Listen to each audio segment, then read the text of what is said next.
Good morning mga katuto. So, tayo po ay nasa discussions po tayo ng mga tao na. Oo. Tapos, pagkatas ng tao, next level na po tayo. Ayan. So, pag sinabi pong pero ng mga sa Pinoy henyo yung sa tao pong paghuhulaan, syempre yung uunahin, presidente ba ito ng Pilipinas? Ayun, magkano kayo ng mga ng mga listing? Tapos, bayani ba? Artista ba? Mang-aawit? Mga ganun, broadcaster? So, ganyan po. Nasa, The Barkads ba? Mga ganun. So, ngayon, okay naman, baka sa susunod, vlogger ba ito? Di ba po? Vlogger ba to ng Parisan? May-ari ba ng Parisan? O mga ganon. So, eto po ay medyo level up na yun. Singer ba? Actress? Artista ba? So, eto na po ay listahan muna ito ng mga presidente ng Pilipinas. Opo, ang ibibigay ko sa inyo. So, ang number, natin mula dun sa una hanggang sa pang 17th President of the Philippines. Ayan. So, unahin po natin, Emilio Aguinaldo. So, yan po. Yan ang ating unang presidente. Sunod po, Manuel L. Quezon. Oo. So, sunod po natin, Jose P. Laurel. Yung mga history po nito, ma-search po ninyo sa ating Google at mababasa natin sa ating mga libro. Oo. Next po, Sergio Osmeña Sr. Number 5, Manuel A. Rojas.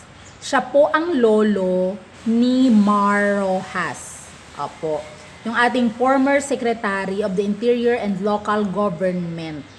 So, siya po yun, na si Mar Rojas po ay asawa ni Corina Sanchez. Okay. Sunod po, pang-anim, Elpidio R. Quirino. Number 7, Ramon Magsaysay Sr.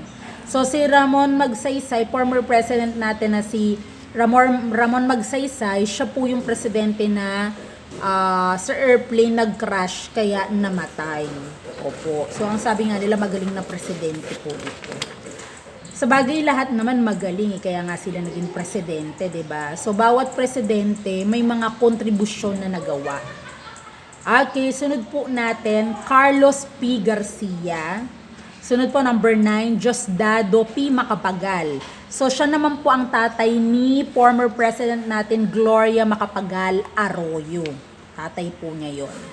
Sunod po, number 10, Ferdinand E. Marcos. So, yan po ang aking naabutang presidente. Matagal po ang kanyang years ng service sa Pilipinas. Sunod po, number 11, Corazon C. Aquino, ang unang babaeng presidente, ng Pilipinas. Ang kanyang anak ay si Benigno Noynoy Aquino, naging presidente din. Ayan, iano natin yan mamaya. Ituloy ko na pala muna. Naalala ko, nung namatay si Corazon, former president natin, Corazon Aquino, dahil sa sakit niya dito, colon cancer. Nung namatay po siya at inilibing, ang po sa kanya na pare o bishop ay si Bishop Socrates Villegas. Na-touch po ako doon kasi nung graduate ako sa Santa Isabel, siya po ang nag-celebrant nung baccalaureate mass namin. Kaya sabi ko, wow, nakaka-touch naman yung ganun, 'di ba? Na nakasama ko ang nagbasbas kay na Corazon Aquino. 'Di ba? Ang liit lang ng mundo.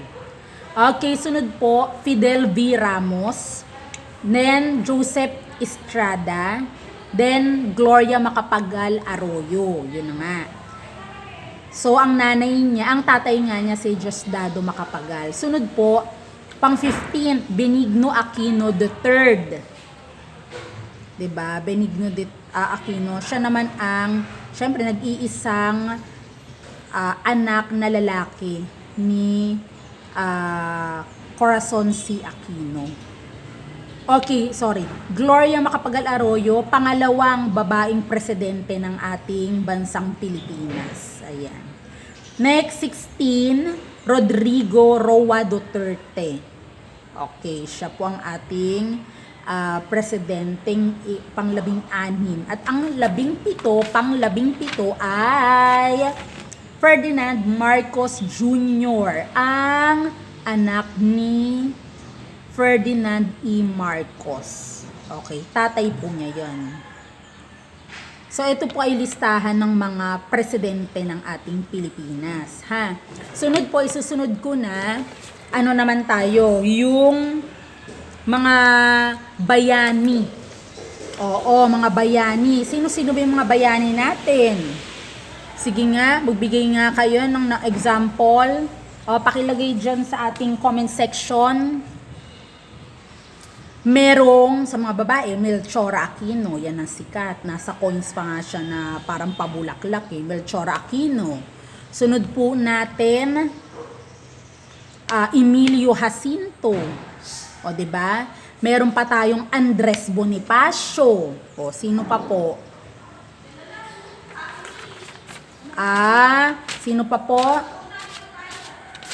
Marami pa. Gumbursa. Okay, 'di ba yung tatlong pari na ginarote? Anong meaning ng Gumbursa? Gomez, Burgos at saka Zamora. So, yun po yung ating mga nagtanggol sa bansang Pilipinas. Marcelo H. Del Pilar, nabanggit ko na po ba?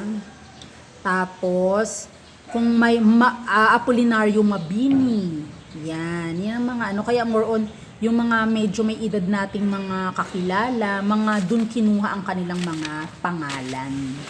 Opo, dun kinuha. So, sa mga, ilan po yun sa mga bayani ng Pilipinas. Ngayon, meron naman po tayo kapag sinabing Dabarkads, o alam nyo na po yun, Tito Vic and Joey. Tapos, yung mga bagong si Mimi Mendoza, sila, mga babae ngayon, yung anak ni Aga Mulak, si Nat Atasha, o diba, yung mga bago. Ngayon yung mga bago ba? O kayo yung mga dati? O pag mga dati, sabihin nyo na yung sila Pia Guanyo, o may mga ganyan. Tapos, yung mga dating mga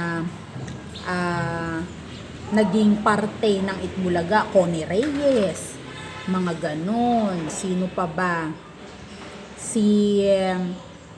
Yung mga Repa Pits, yung mga ganon. Oo. So, syempre, ang Jowa Pao. So, yun, isama nyo na rin yun. Kumbaga, papaikliin, tas iisa-isahin. Oo, iisa-isahin nyo po yun. Okay, so Dabarkads, mga Heroes of the Philippines, tapos Presidente ng Pilipinas, broadcasters. Oo, yun. Sa channel, kahit anong channel pa yan. Pwedeng si Jessica Soho ba yan? Late Mike Enriquez, Mel Chanco. Dire-diretso po ang salita nyo Hindi yung, saka sasabihin pwede. Mel Chanco, oo, pwede. Hindi. Kumbaga, habang hindi pa siya nagsasalita ng ganun, sabihin nyo na lahat. Halimbawa, sino pa ba? Karen Davila, mga, sino pang natin?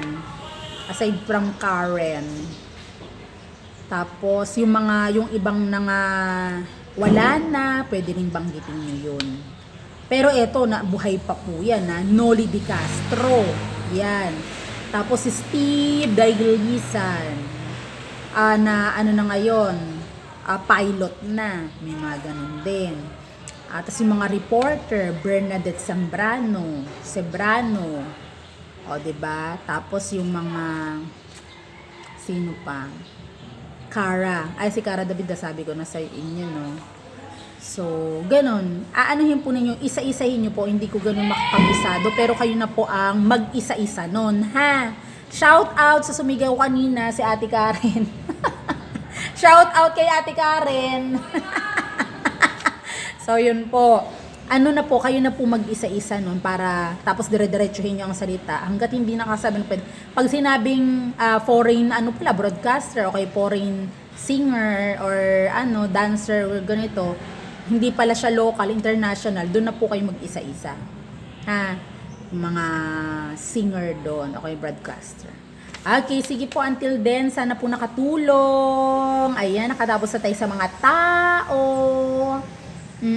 Next video, iaano ko po kung saan tayo unang magpapa-Pinoy henyo. Okay, until then, bye-bye. God bless.